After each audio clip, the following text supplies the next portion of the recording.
Assalamualaikum warahmatullahi wabarakatuh. Waalaikumsalam warahmatullahi wabarakatuh.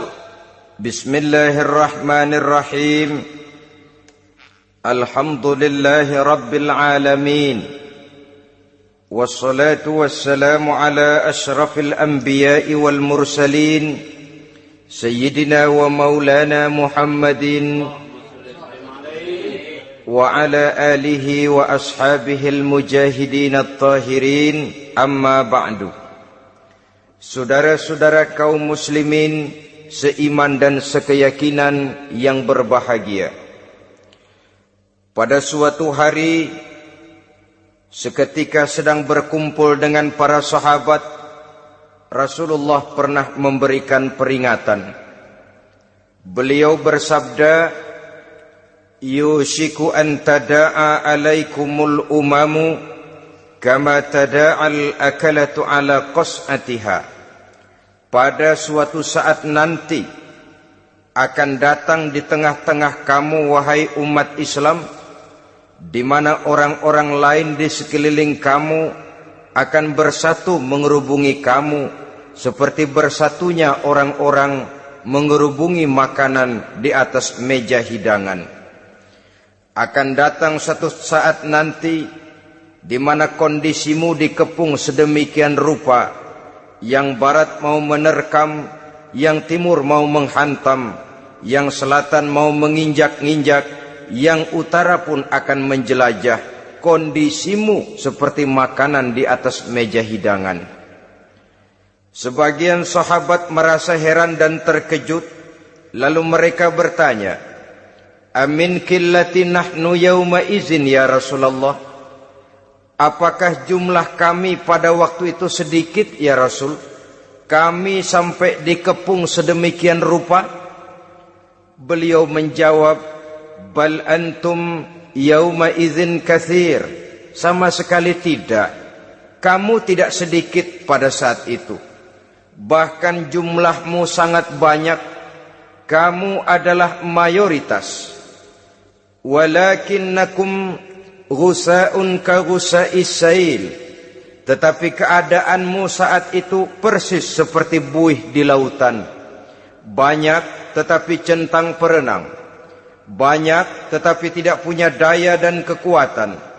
Banyak tapi dipermainkan gelombang lautan, dihempaskan ke tepian pantai tanpa punya makna dan arti. Kondisimu pada saat itu kuantitas yang tanpa kualitas, sehingga orang lain enak saja mengepung kamu. Akidahmu didangkalkan, dibanjiri dengan peradaban dan kebudayaan yang menjauhkan dari agama. Dari segi maksiat dan munkarat seluruhnya mengepung sampai kita melepaskan nilai-nilai Islam kita ini. Dan celakanya, sambung beliau, waliyanzi'anna fi qulubi aduwikumul mahabata minkum. Akan dicabut kehebatanmu di mata musuh-musuhmu, sehingga pada saat seperti itu orang lain memandangmu umat Islam enteng saja, remeh saja, tidak ada apa-apanya. Sudahlah, pokoknya umat Islam sikat saja. Umat Islam enteng, umat Islam kecil, umat Islam tidak ada apa-apanya.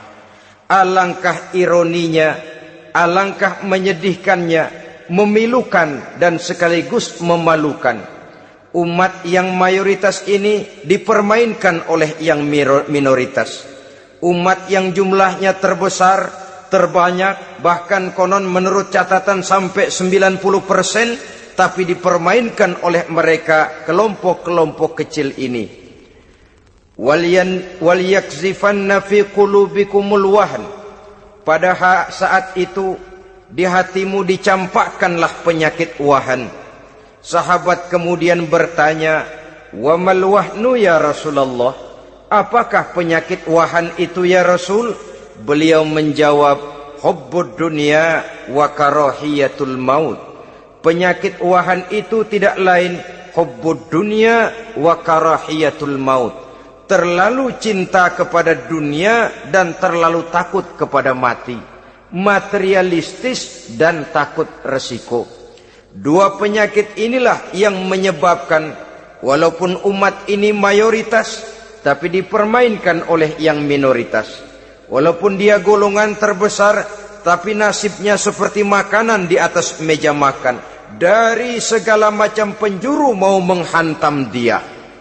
Saudara-saudara kaum muslimin yang berbahagia, ini merupakan analisa sosial bahwa pada satu saat nanti akan terjadi di tengah-tengah umat di mana kita dihantam dan diserbu dari segala macam penjuru.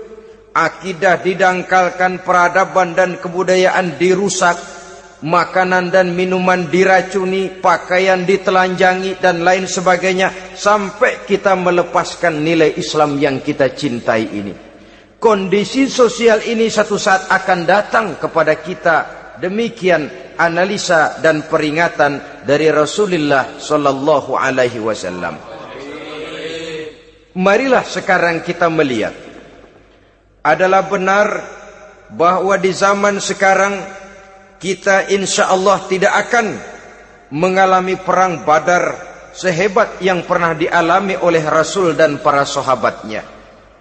Tetapi sesungguhnya perang yang kita hadapi di zaman sekarang ini tidak kalah hebatnya dengan perang Badar, tidak kurang dahsyatnya dengan perang Uhud, tidak kurang ngerinya dari perang Khandaq.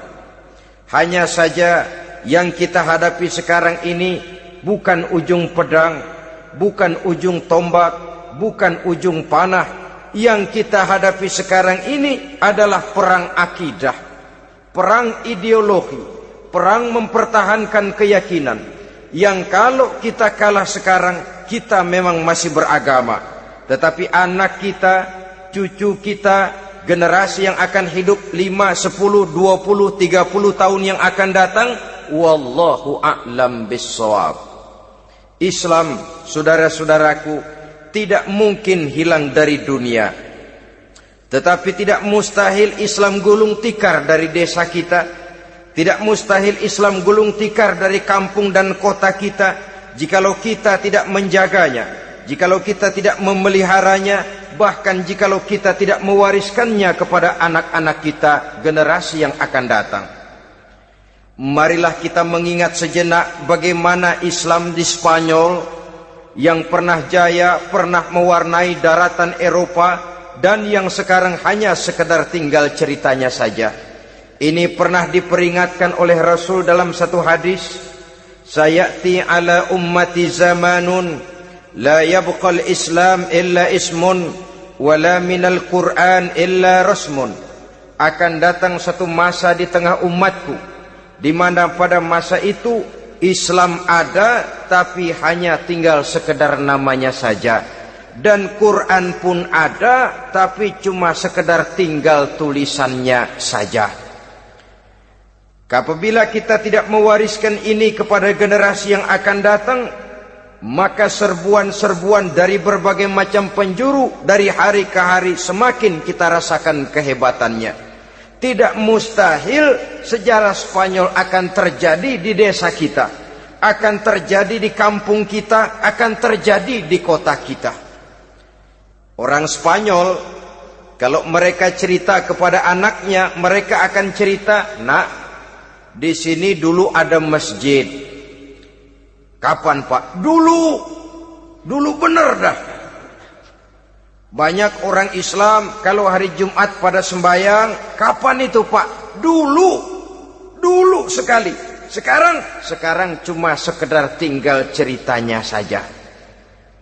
Bukankah sesuatu yang sangat tidak mustahil apabila kita tidak menjaga dan mewariskan Islam ini kepada generasi yang akan datang, maka serbuan-serbuan akan membawakan hasil yang diinginkan oleh para penyerbu itu tadi.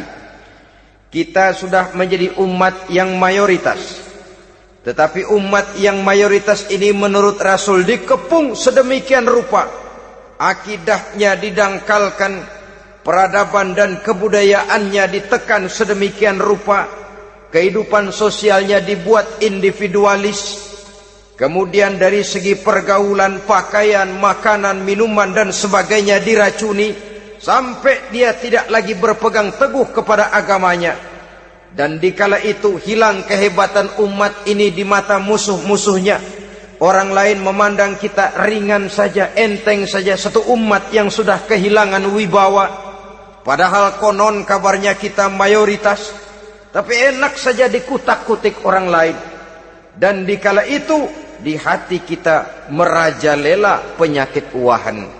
Penyakit uahan itu apa? Pertama, hubbud dunia, terlalu cinta kepada dunia. Terlalu cinta kepada dunia yang menyebabkan kita lupa. Lupa akan tanggung jawab dan kewajiban. Lupa meneruskan dan mewariskan Islam kepada generasi yang akan datang. Kita berlomba dan berlomba hanya untuk mengejar dunia dan seluruh isinya.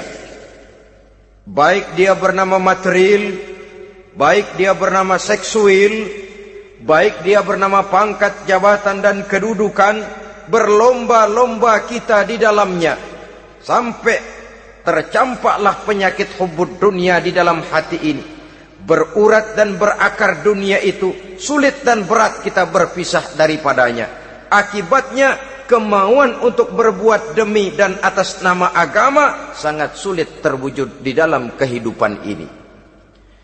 Yang kedua, karahiyatul maut, terlalu takut kepada mati. Baik mati ajal, mati dalam artian yang sebenarnya, baik mati usahanya, baik mati karirnya, baik mati pangkat dan jabatannya. Sehingga dengan demikian akibatnya jatuhlah kita menjadi umat yang kehilangan wibawa di mata orang lain.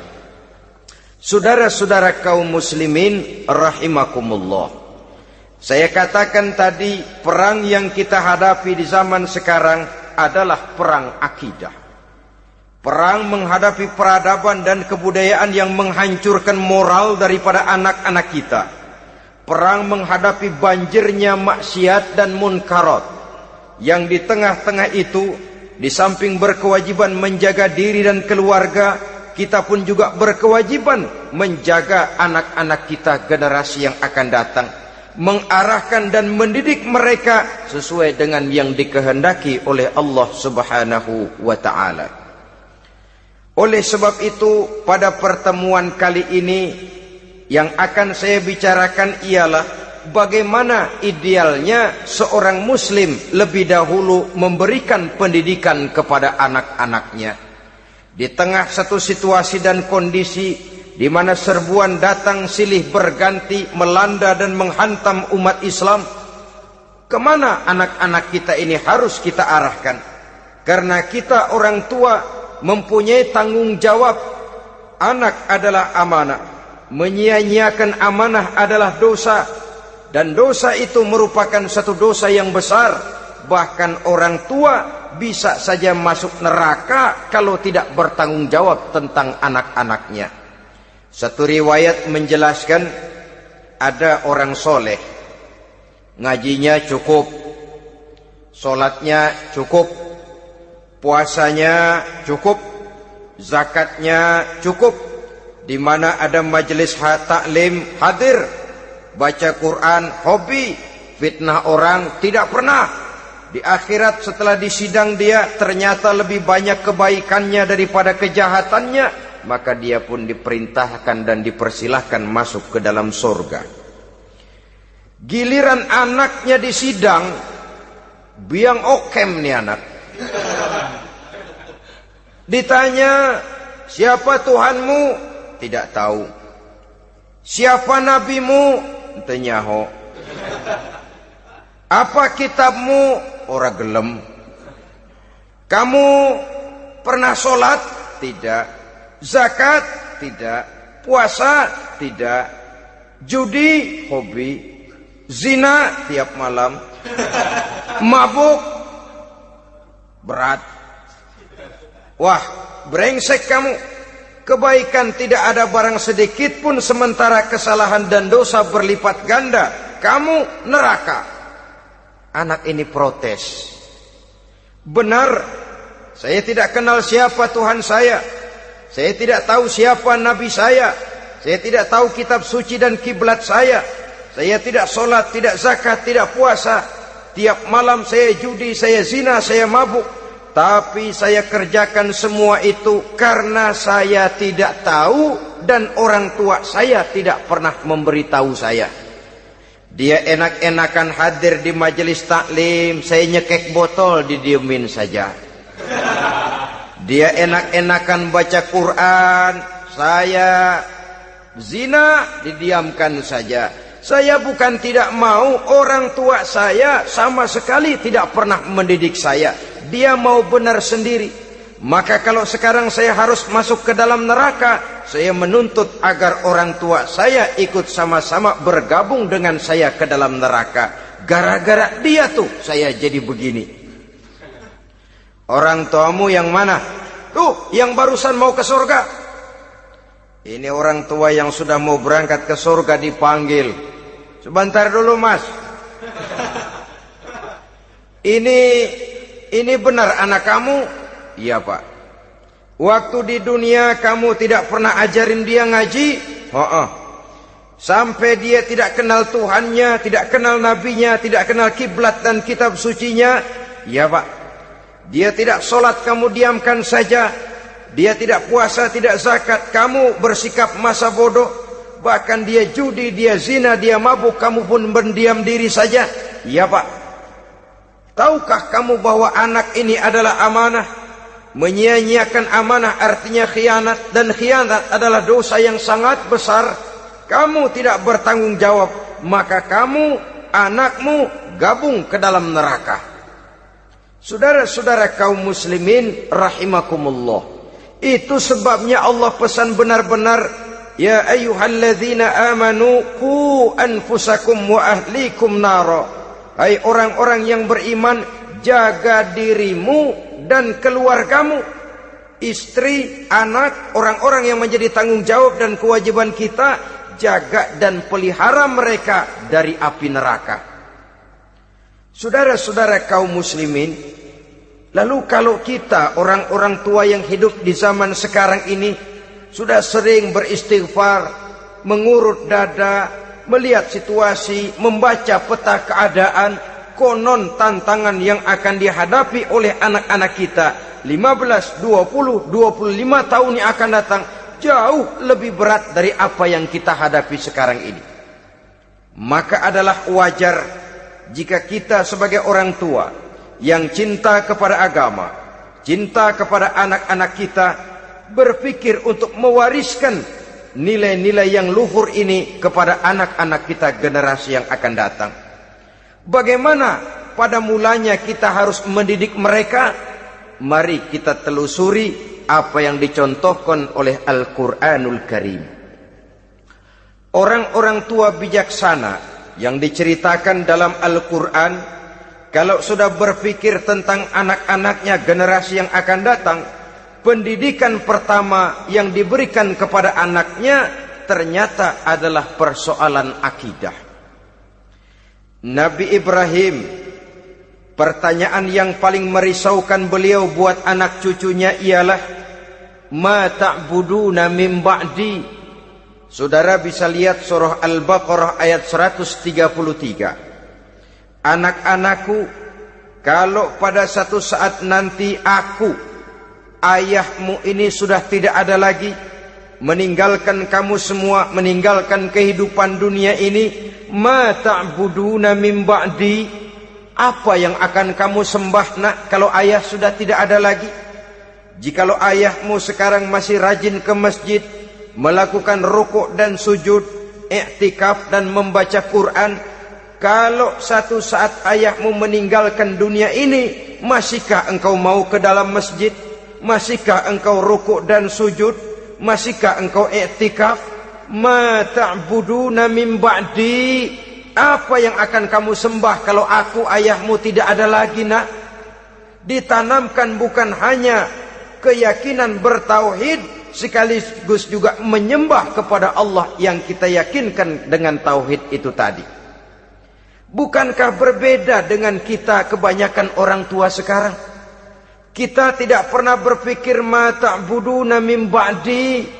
Kalau bapak tidak ada, kamu nyembah apa nak?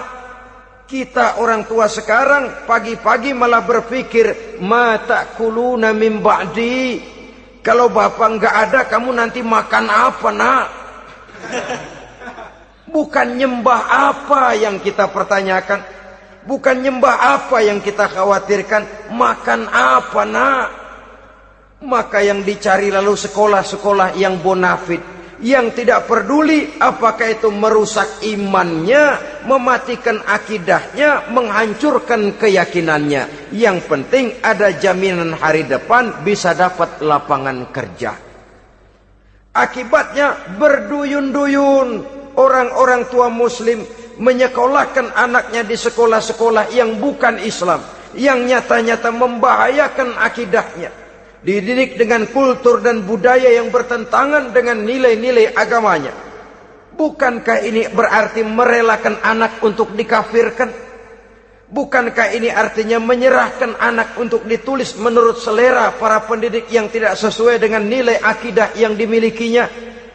Mengapa kita tidak berpikir seperti Nabi Ibrahim, yang sebelum memberikan pendidikan kecerdasan, sebelum pendidikan matematika, IPS, PSPB dan disiplin ilmu lainnya, yang pertama ditanamkan ma ta'buduna min ba'di. Kalau ayahmu tidak ada, kamu menyembah apa nak? Menyembah Allah apa nanti malah menyembah harta? Menyembah Allah apa nanti malah mendewa-dewakan pangkat dan jabatan? Menyembah Allah apa malah nanti menyembah alam? Itu yang dikhawatirkan Nabi Ibrahim kepada generasi yang akan datang. Dan itu saudara-saudara yang seharusnya mengkhawatirkan kita kepada anak-anak kita, generasi yang akan datang. Lihatlah serbuan akidah di zaman sekarang ini. Dimanfaatkan kemiskinan kita umat Islam. Diberikan kita tawaran berupa beras, pakaian, obat-obatan, kalau perlu beasiswa, asal bisa melepaskan keislaman kita ini. Bertahap, sedikit demi sedikit, step by step, shibran bi shibrin wa zira'an bi zira'in. Dan harus saya ingatkan, orang di zaman sekarang tidak mungkin menghantam Islam secara frontal. Tidak mungkin menghantam Islam terang-terangan, apalagi mengerahkan satuan militer. Tidak. Orang berhitung bagaimanapun kondisi dan kualitasnya umat Islam, mereka masih punya satu modal penting, fanatisme agama. Kalau ini disulut, api jihad segera berkobar, dan hanya maut yang bisa menghentikan orang yang dibakar dengan semangat jihad. Orang tahu itu. Betapa Uni Soviet kedodoran menghadapi mujahidin Afghanistan yang disulut oleh semangat jihad yang berkobar dengan persenjataan yang primitif ketimbang persenjataan Uni Soviet. Entah mereka pantang surut mundur ke belakang. Jadi jangan mimpi bahwa orang mau menghantam Islam ini dengan melarang pengajian, meruntuhkan masjid, menyegel pondok pesantren. Tidak.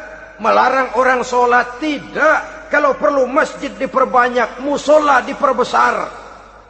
Tapi bikin itu masjid seperti museum. Besar, megah, mercusuar, tapi bikin seperti museum. Tempat orang kagum, tempat orang memuji, tapi sunyi dari nilai-nilai ibadah. Saudara-saudara kaum muslimin, untuk sampai kepada penghantaman akidah, jalan yang paling mudah dirintis sekarang ini secara bertahap dan sistematis, memisahkan umat Islam dari Islamnya. Biarkan mereka bernama Muslim. Biarkan di atas kartu penduduknya tertulis agama Islam. Tapi tanamkan budaya-budaya yang menyebabkan cara bergaul mereka, cara berumah tangga mereka, cara bertetangga mereka, sampai kepada cara mereka berpakaian, cara mereka bergaul, cara mereka makan dan minum, cara mereka mendidik dan menyekolahkan anak sama sekali tidak lagi mencerminkan nilai-nilai yang islami. Itu sudah satu usaha yang paling praktis, memisahkan umat Islam dengan Islamnya. Kalau sadarlah kita ke arah ini usaha orang di zaman sekarang, maka yang harus pertama kita tanamkan kepada anak-anak kita, didik mereka dengan jiwa tauhid yang mengkristal di dalam batinnya, meresap sampai ke tulang sumsumnya, yang tidak akan sampai pun nyawa berpisah dari badannya, akidah itu tidak akan berpisah dari hatinya. Bahkan dia sanggup dengan tegar berkata, lebih baik saya melarat karena mempertahankan iman daripada hidup mewah dengan menjual akidah. Satu khittah, satu garis kehidupan yang perlu kita wariskan kepada anak-anak kita, generasi yang akan datang. Dahulu ada satu tradisi, saudara-saudara. Kalau anak gadis kita dilamar orang, orang lalu bertanya, anakmu mau ngelamar gadis saya, apa sudah khotam Quran berapa kali? Apa sudah bisa baca kitab macam-macam dan lain sebagainya? Sehingga lahirlah satu kebanggaan. Apapun motifnya, tapi pertanyaan semacam ini zaman sekarang sudah langka. Paling-paling yang ditanya kalau anaknya dilamar orang, anakmu kerja di mana? Gajinya sebulan berapa? Kendaraannya bebek apa soang? Apa-apa? Itu yang kita pertanyakan, berkisar di seputar materi, kerja, job, status sosial, dan lain sebagainya. Perkara bisa baca Quran atau tidak, nomor 18. Perkara sembahyangnya rajin apa tidak, nomor 36. Saudara hadirin, akibatnya terjadi pergeseran nilai. Maka mendidik anak menurut tuntunan Quran adalah seperti yang diberikan contoh oleh Luqmanul Hakim, yang diceritakan dalam surah Luqman mulai ayat 11 dan selanjutnya. Apa pendidikan pertama yang harus kita berikan kepada anak? Pertama, ya bunayya la tusyrik billah. Wahai anakku, jangan sekali-kali engkau menyekutukan Allah. Nak, jaga tauhid, pelihara iman, mantapkan akidah. Ini dasar yang pertama. Belum lagi anak mengenal berbagai macam disiplin ilmu, yang pertama ditanamkan tauhid. Ini yang mendasari kehidupan. Ini yang akan menjadi mewarnai dan menjadi warna dari kepribadian seseorang. Sentuhan jiwa tauhid di dalam diri si anak. Belum lagi sempat dia kenal yang lain. Yang pertama yang kita tanamkan, kita wariskan, kita berikan, la tusyrik billah. Jangan sekali-kali menyekutukan Allah. Nah, kalau ini sudah tertanam, ini sudah merupakan satu fondasi yang kuat. Selebihnya nanti tinggal melihat bakat si anak, kemana dia harus dididik ini. Yang terpenting nilai iman lebih dahulu tanamkan. Dan untuk menghancurkan nilai keimanan, saudara-saudara, saya katakan, ingatkan kepada hadis di awal tadi, dikepung kita dari berbagai macam penjuru agar bila bisa melepaskan nilai-nilai iman dan keyakinan.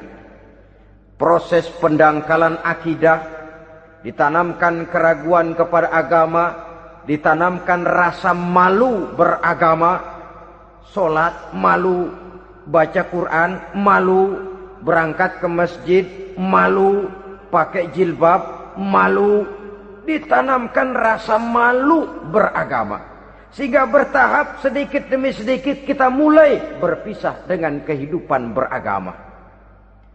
Ditanamkan hal yang sedemikian rupa dari berbagai macam penjuru. Dihantam akidah, akidah kuat, dihantam dari segi peradaban dan kebudayaan. Diperbanyaklah peradaban dan kebudayaan yang bukan mendekatkan kita dengan agama, malah mendekatkan kita dengan neraka. Menjauhkan kita dari agama, menjauhkan kita dari nilai-nilai luhur yang diwariskan oleh orang-orang tua kita terdahulu. Adalah kewajiban kita yang pertama mendidik anak, menanamkan roh, jiwa dan semangat tauhid di dalam diri mereka. Saudara-saudara kaum muslimin rahimakumullah, kenapa kita lebih dahulukan menanamkan jiwa, roh dan semangat tauhid ini kepada anak-anak kita? Pertama, kita tidak hanya ingin sekedar mempunyai anak yang pintar, tetapi lebih daripada itu kita pun ingin mempunyai anak yang benar. Segala macam disiplin ilmu, segala macam bentuk penalaran ilmiah dan pengisian intelektualitas manusia mungkin di satu sisi akan membuat dia pintar, tapi di sisi lain belum tentu akan membuat dia benar. Nabi pernah memberikan peringatan, man izdada ilman walam yazdad huda lam yazdad minallahi illa bu'da. Orang yang hanya bertambah ilmu pengetahuannya tapi tidak bertambah hidayah dari Allah, tidak makin mantap keimanannya, maka seluruh nilai-nilai ilmunya hanya akan menjauhkan dia dari Allah Subhanahu wa taala. Dan adalah lebih merupakan azab daripada nikmat kalau kita diberikan ilmu pengetahuan yang hanya akan menyebabkan kita semakin jauh dari Allah Subhanahu wa taala.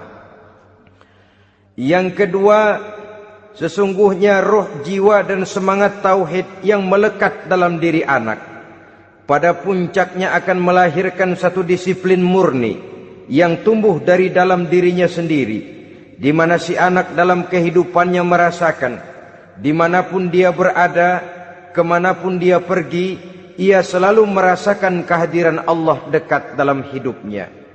Ia sadar sesadar-sadarnya bahwa tidak ada satu perbuatan yang bagaimanapun kecilnya yang bisa disembunyikan dari kekuasaan Allah Subhanahu wa taala. Yang ketiga, dengan penanaman roh, jiwa dan semangat iman ini, maka diharapkan anak-anak nanti pada pertumbuhannya sanggup mengendalikan hawa nafsunya. Dengan kata lain, bahwa penanaman jiwa tauhid, penanaman roh dan semangat keimanan ini merupakan kondisi dasar yang harus dilakukan sebelum yang lain-lainnya. Kemudian pendidikan kedua yang diberikan oleh Al-Quran melalui contoh dan model dengan Luqmanul Hakim ini, setelah menanamkan tauhid, ditanamkanlah kepada si anak ini rasa hormat kepada orang tuanya. Wa wassaynal insana biwalidayhi, dan kami wasiatkan kepada manusia untuk berbakti kepada ibu bapaknya. Hamalathu ummuhu wahnan ala wahnin, karena ibunya telah mengandungnya dengan kepayahan di atas kepayahan. Maksudnya dengan kepayahan dan kelelahan yang berlipat ganda. Sehingga ketika Rasul ditanyakan orang, "Ya Rasul, siapa yang paling harus saya taati di dunia ini?" Beliau menjawab, "Ibumu." Kemudian, "Siapa lagi ya Rasul?" "Ibumu." Setelah itu, "Siapa lagi ya Rasul?" "Ibumu." Dan kemudian, "Siapa ya Rasul?" "Bapakmu." Ibu, ibu, ibu, bapak. Bahkan al-jannatu tahta aqdamil ummahat, surga berada di bawah telapak kaki ibu. Bagaimana menanamkan rasa hormat kepada orang tua di hati anak? Tentu yang pertama, bagaimana orang tua bisa memberikan keteladanan.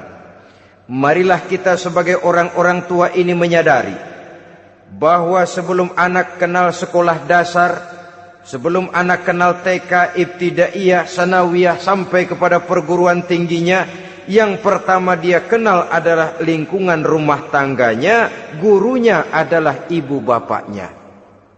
Di sini berlakulah apa yang dinamakan keteladanan. Keteladanan jauh lebih berhasil daripada sekedar teori-teori yang muluk. Keteladanan jauh lebih berhasil daripada berbagai macam indoktrinasi dan penataran. Kurangnya keteladanan akan menyebabkan anak mencari pola. Apabila kita orang tua ini tidak bisa memberikan keteladanan yang baik kepada anak-anak kita, maka pada suatu saat anak-anak akan menganggap enteng dan kehilangan wibawa kita sebagai orang tua di mata mereka. Dikala itu akan sangat sulit kita membentuk kepribadian mereka. Bukankah di zaman sekarang ini kita banyak mengalami krisis wibawa, krisis figur? Ada yang karena rapotnya merah melulu gurunya dikeroyokin, Pak guru pulang sekolah dicegat, bahkan nyaris ada orang tua pernah dibunuh oleh anaknya sendiri, dan lain sebagainya. Kasus-kasus yang sebenarnya tidak perlu terjadi, karena memang bukan saja bertentangan dengan nilai budaya kita sebagai bangsa, tapi juga bertentangan dengan ajaran agama kita sendiri. Krisis wibawa, krisis figur, yang juga akibatnya harus kita sadari banyak faktor yang membentuk kepribadian anak. Pergaulannya, yang dibacanya, yang ditontonnya, yang disaksikannya di dalam kehidupan. Benar kita menyekolahkan mereka, tapi berapa jam mereka di sekolah? 6 jam, 7 jam paling lama. Sedangkan mereka hidup 1 hari 1 malam 24 jam. Kalau cuma 7 jam di sekolah, ini berarti lebih banyak dia di luar sekolah. Dan di luar sekolah itu artinya ya rumah tangganya, ya temannya, ya lingkungan di mana dia tinggal, yang seluruhnya sangat besar pengaruhnya dalam ikut membentuk kepribadian anak-anak kita. Saya katakan tadi, di samping kita menghadapi perang akidah, kita pun berhadapan di dalam perang menghadapi peradaban dan kebudayaan yang bukan saja menjauhkan kita dari agama, tetapi sanggup menghancurkan moral daripada anak-anak kita. Secara pribadi, saudara-saudara, saya iri, saya kagum misalnya dengan kemajuan yang diperoleh oleh negara tetangga kita, Jepang misalnya. Padahal tahun 45 ia pun hancur lebur oleh meledaknya atom di Hiroshima dan Nagasaki. Tapi bagai satu tenaga raksasa kemudian Jepang bangkit menjadi satu negara superpower di Asia. Bahkan gurunya saja Amerika sekarang ini kewalahan menghadapi perang dagang dengan Jepang ini. Dan yang menarik, Jepang bisa maju dan modern dengan tetap menjadi Jepang, tanpa harus kehilangan identitasnya sebagai satu bangsa, tanpa harus kehilangan kepribadiannya sebagai satu bangsa. Sebagai negara yang sedang berkembang, kita sering latah. Kita ingin meniru Barat, tapi bukan teknologinya, westernisasinya yang kita tiru. Bukan isinya, kulitnya yang kita ambil. Akibatnya apa? Modernnya belum, orangnya sudah Barat. Bergaulnya sudah cara Barat, berumah tangganya sudah cara Barat, berpakaiannya sudah cara Barat, mendidik anaknya sudah cara Barat. Di mana ketemu orang tua cukup hello daddy. Kulitnya kita ambil, sementara isinya kita campakkan. Ironi dan menyedihkan. Padahal kita sesungguhnya bisa maju dan modern, bisa mengejar segala ketinggalan dan keterbelakangan kita, dengan tetap menjaga nilai-nilai luhur budaya kita sebagai satu bangsa, mengambil isinya, dan kalau memang tidak perlu, lalu mencampakkan kulitnya. Pengaruh peradaban dan kebudayaan yang menghancurkan moral daripada anak-anak kita, oleh pesatnya arus teknologi, oleh pesatnya arus komunikasi, di mana hal-hal yang terjadi di belahan dunia lain dapat kita saksikan hari ini juga melalui layar televisi, yang terjadi di Amerika, di Eropa, di Afrika, di ujung dunia yang paling ujung sekalipun. Di ujung dunia yang paling ujung, hari ini kejadian, hari ini sudah bisa kita saksikan. Pesatnya arus komunikasi, kalau jatuh ke tangan anak-anak kita yang belum mempunyai filter, daya saring positif, akan dicerna oleh mereka tanpa memilah dan memilih. Akibatnya orang kampung bilang kelolodan. Makan nggak dikunyah lagi, tentu saja akhirnya kelolodan. Dan kalau sudah kelolodan, menyusahkan kita seluruhnya. Oleh karena itu budaya menghormati orang tua perlu dijaga, perlu dipelihara dan diwariskan kepada anak-anak kita. Tali silaturahmi sehingga ada respeknya kepada orang tuanya. Jangan bapaknya dianggap CS, ibunya dianggap CS, kakeknya dianggap CS. Hilang rasa respek, hilang rasa menghormati. Sementara orang tua sendiri tidak bisa memberikan keteladanan, kurang mendapat perhatian dan lain sebagainya. Apalagi kalau baik ibu maupun bapak adalah orang-orang karier yang setiap hari sibuk menghadapi tugas masing-masing. Bapak sibuk rapat, pindah kantor sana kantor sini, ibu sibuk arisan, besarlah anak-anak di tangan pembantu dan lain sebagainya, sehingga dia merasa kurang mendapat perhatian, dan ini akan ikut membentuk warna dari kepribadian yang dimilikinya. Sampai kepada pelosok-pelosok desa, jaringan televisi memang menguntungkan. Tapi kalau sudah sampai kepada menayangkan budaya-budaya yang tidak sesuai dengan pola di mana mereka tinggal, pola lingkungannya, dan ingin mereka terapkan dalam kehidupan, ironi dan menyedihkan. Maka sering dikatakan, jikalau ABRI masuk desa, rakyat beruntung.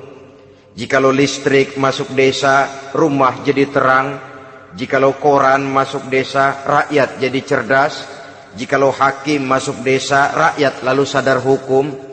Tapi jikalau maksiat dan munkarat masuk desa, minuman keras masuk desa, judi masuk desa, pelacuran masuk desa, rakyat tentu kiamat. Dan kita harus punya budaya untuk memilah dan memilih, mempunyai filter untuk jadi daya saring positif. Oleh karena itu saudara-saudara, tahap kedua setelah menanamkan jiwa tauhid kepada anak, tanamkan rasa hormat kepada orang tuanya. Orang tua itu ibu bapaknya, orang tua itu guru-gurunya yang mengajarkan dia, atau yang dianggap tua yang lebih senior dari dia. Karena tidak ada satu peradaban yang berdiri sendiri. Bagaimanapun maju dan modernnya kita sekarang, tentu merupakan mata rantai yang berkaitan dari generasi terdahulu. Ini yang kedua. Setelah tauhid, berbakti kepada ibu dan bapak. Tidak ada satu kebahagiaan yang bisa ditegakkan di dunia ini tanpa doa, tanpa restu daripada ibu dan bapak. Ini keramat hidup. Doanya dikabul Allah dan kutuknya juga dikabul oleh Allah Subhanahu wa ta'ala. Jadi mendidik anak setelah menanamkan jiwa tauhid, menanamkan rasa hormat dan taat berbakti kepada ibu bapaknya. Itu yang kedua. Kemudian yang ketiga, melalui model Luqman, Quran mendorong kita untuk mendidik anak menanamkan etika otonom. Apa itu? Ya bunayya innaha in takum mithqala habbatin min khardalin fatakun fi sakhratin aw fis samawati aw fil ardi ya'ti biha Allah. Wahai anakku, sesungguhnya kalau ada satu kebaikan yang kamu kerjakan, kecil, tidak nampak oleh pandangan mata yang zahir, yang kecil itu tersembunyi di puncak langit, di dasar bumi yang paling dalam, atau di tengah batu hitam sekalipun, Allah pasti mengetahuinya dan pasti akan memberikan balasan yang seadil-adilnya. Pendidikan apa ini? Pendidikan moral, menanamkan etika otonom. Nah, kau berbuat baik jangan karena dilihat orang. Kau tidak mau melakukan kejahatan jangan cuma karena ada polisi. Kalau ada polisi kau tidak mau jahat, kucing juga begitu. Coba lihat kucing, taruh ikan asin di piring kaleng, tongkrongin. Aduh, kucing kalem, sopan, tenang. Sedikit kita lengah, habis ikan digarap. Tapi ditanamkan satu kesadaran, kemanapun kau pergi, apapun yang kau kerjakan, tersembunyi di tengah batu, di dasar bumi, di puncak langit, Allah pasti tahu. Dalam bahasa yang ringan, Kita ini diawasi oleh 2 hiperkomputer yang maha sensitif. Produksi langit, mereknya Rokib dan Atid. Itu komputer yang sangat peka dan sensitif. Jangankan kita berbuat, kita berniat baik saja, komputer sudah nyatat sendiri. Inilah yang orang sekarang namakan waskat, pengawasan malaikat. Kalau hidup sudah merasa diawasi oleh malaikat, waskat berhasil. Tapi kalau waskat sudah diawasi malah nekat, itu yang gagal. Atau yang diawasi dan yang mengawasi sama-sama sepakat, itu juga bisa cincai. Saudara-saudara kaum muslimin rahimakumullah.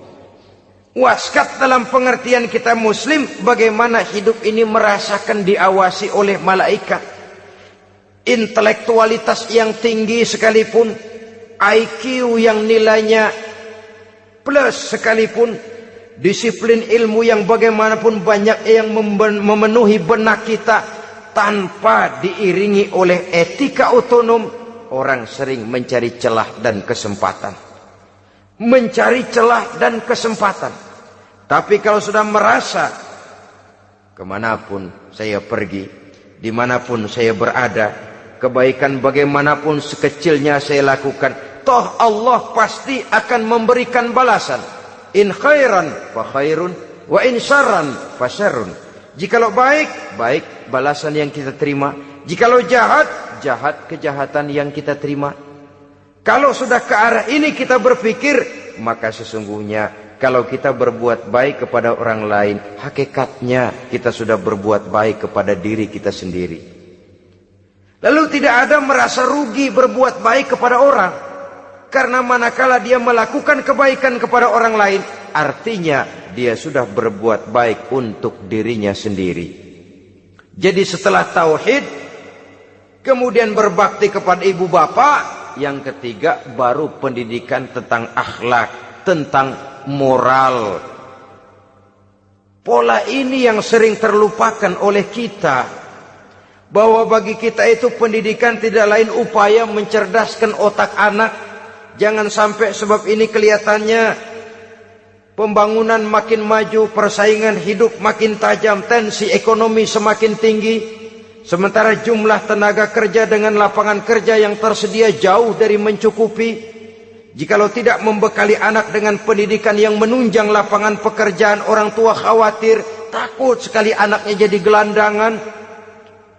Dikhawatirkannya kehidupan dunia ini, sementara dia lupa kalau anaknya bisa jadi gelandangan di akhirat.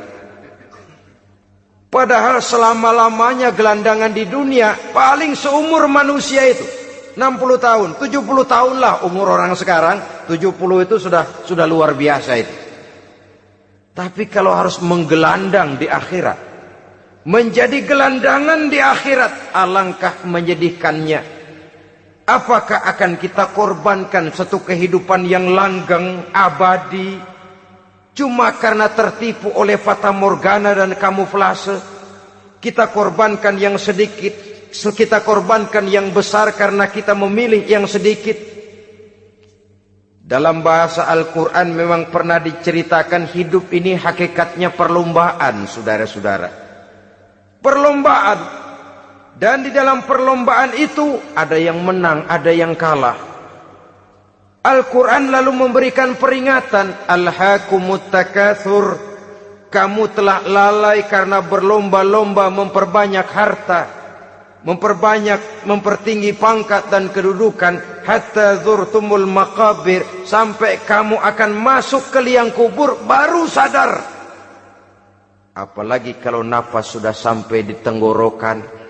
Persis Fir'aun sudah tenggelam di lautan merah, mau mampus, baru dalam sekaratnya amantu bi Rabbi Musa wa Harun. Kalau begini caranya, saya juga percaya kepada Tuhan Musa dan Harun, percaya kepada Allah. Sudah mau mati, baru amantu bi Rabbi Musa, kami percaya kepada Tuhan Nabi Musa, kata Fir'aun. Malaikat maut kesel bener, dilelepin terus di laut.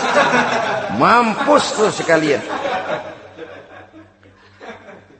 Hidup ini memang kita berlomba. Berlomba dengan waktu, berlomba dengan umur, berlomba dengan tenaga, berlomba dengan tetangga. Yang jangankan kita sampai mundur, berhenti saja sejenak, kita akan ditinggalkan oleh yang lain. Tiada kata mundur, bahkan tiada kata berhenti. Sekali kita melangkah, melangkahlah terus. Tapi berlombalah seperti yang dikehendaki Quran. Fastabiqul khairat. Berlomba-lombalah di dalam kebajikan. Jangan berlomba-lomba di dalam kemaksiatan, kemunkaran, kejahatan. Berlombalah dalam urusan kebaikan. Saudara-saudara kaum muslimin rahimakumullah. Tauhid, berbakti kepada ibu bapa, kemudian pendidikan tentang moral. Apabila pendidikan tentang moral sudah tertanam, barulah lihat bakat si anak. Kemana bakatnya? Anak saya kelihatannya dari kecil demennya main bedil-bedilan saja. Abri kali itu. Kirim ke Magelang, masukkan akabri. Tapi dengan syarat 3 itu tadi. Iman sudah tertanam, rasa bakti kepada ibu bapak sudah ada, dan punya nilai moral. Sehingga boleh jadi nanti dia menjadi jenderal yang beriman, yang berbakti kepada ibu bapaknya, dan punya moral yang tinggi. Kan lebih baik rakyat rendah tapi akhlaknya tinggi daripada pejabat tinggi tapi moralnya rendah. Jauh lebih baik rakyat rendah punya moral tinggi ketimbang pejabat tinggi punya moral rendah. Nilai moral ini yang jadi ukuran dan barometer di masyarakat. Yang ini yang sering kita lupakan. Bahwa kehancuran satu bangsa dimanapun di dunia ini selalu dimulai dengan kehancuran moral daripada bangsa itu sendiri. Sekarang membina nilai moral ini berat. Gadis kita, remaja, putri, diberikan pakaian jilbab, mungkin dia sendiri masih setengah-setengah, ditambah lagi oleh ledekan temennya. Jilbab lah kuno. Bau sorga lah, bau masjid lah, bau menyan lah. Ditanamkan rasa malu untuk hidup dekat dengan agama. Kalau moral semacam ini sudah tertanam, sedikit demi sedikit kita mulai mengucapkan selamat tinggal kepada agama. Dan kemalangan apa yang lebih malang kalau kita sudah jauh dari agama ini? Bukankah Islam telah menyelamatkan manusia dari penyakit jahiliyah dan membawanya kepada satu kehidupan yang maju dan modern? Kalau kita tinggalkan Islam ini, bukankah artinya kita akan kembali kepada satu zaman jahiliyah? Hanya saja jahiliyah itu berada di abad modern. Versinya tentu lebih modern. Kalau zaman jahiliyah dulu mabuknya pakai arak, zaman sekarang sudah macam-macam orang bisa mabuk. Kalau zaman jahiliyah dulu anak perempuan dikubur hidup-hidup, zaman sekarang kadang-kadang belum sempat lahir ke dunia, malah sudah dibunuh lebih dahulu.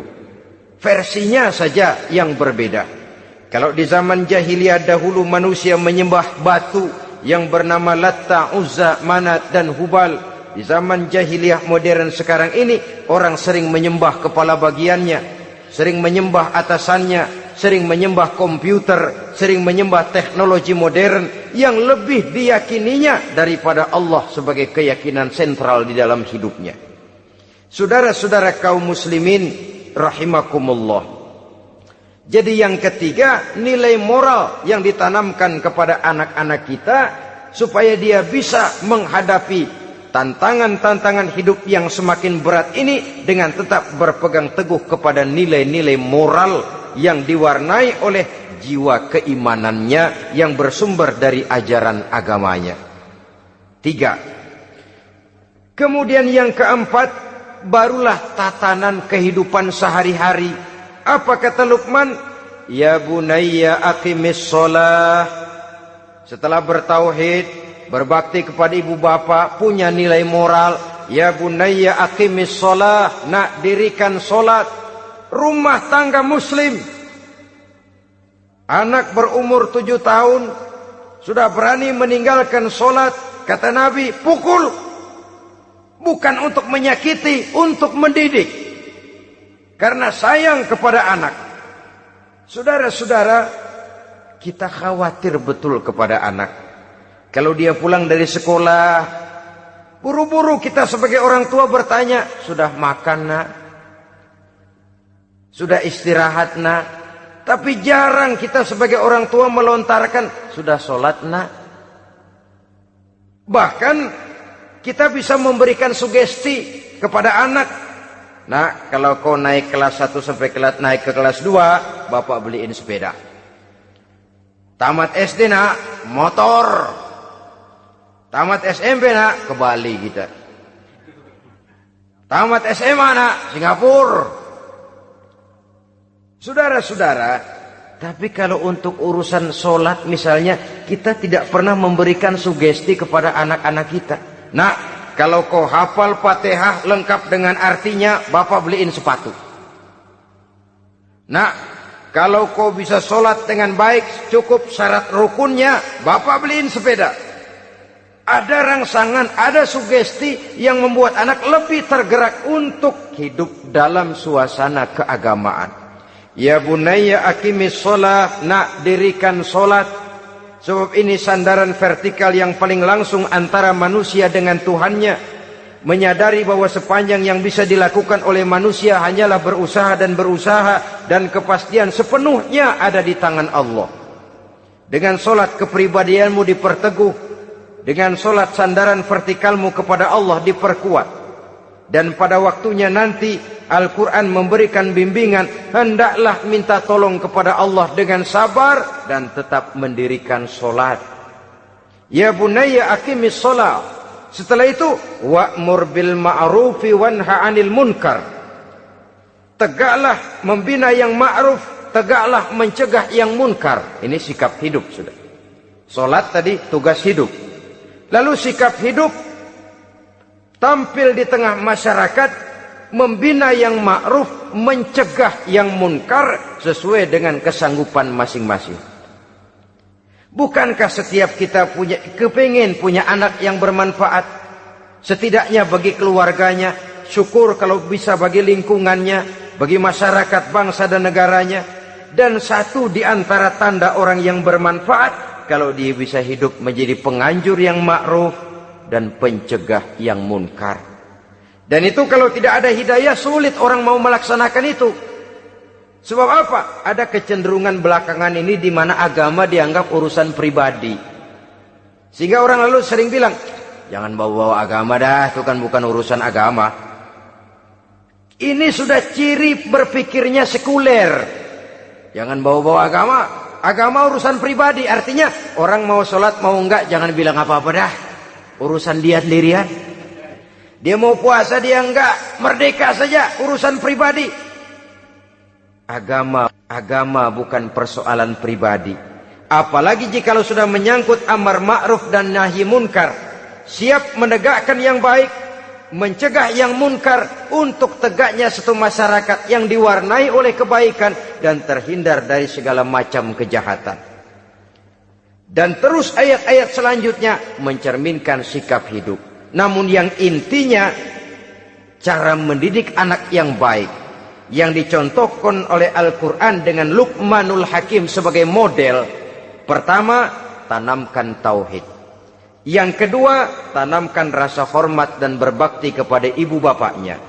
Yang ketiga, tanamkan moral, nilai akhlak yang tinggi.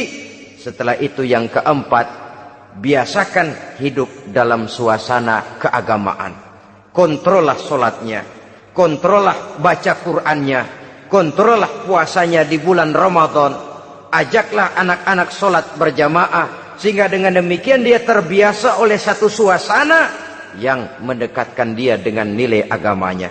Dari sana diharapkan nilai-nilai ilmu yang didapatnya dari bangku sekolah akan menciptakan keseimbangan dengan yang ditanamkan oleh orang tuanya dalam bentuk yang dijelaskan oleh surah Luqman itu tadi. Sehingga apabila keseimbangan ini terwujud, akan menjalin keseimbangan dalam pola berpikir, dan keseimbangan dalam pola berpikir akan melahirkan keseimbangan dalam perbuatannya. Terwujudlah kita harapkan insan yang fid dunya hasanah wa fil akhirati hasanah. Inilah harapan kita semua. Mudah-mudahan Allah memberikan kekuatan kepada kita untuk mewariskan nilai-nilai yang baik kepada generasi yang akan datang, sehingga esok harus lebih baik daripada hari ini, dan lusa harus lebih baik daripada hari esok. Terima kasih atas perhatian.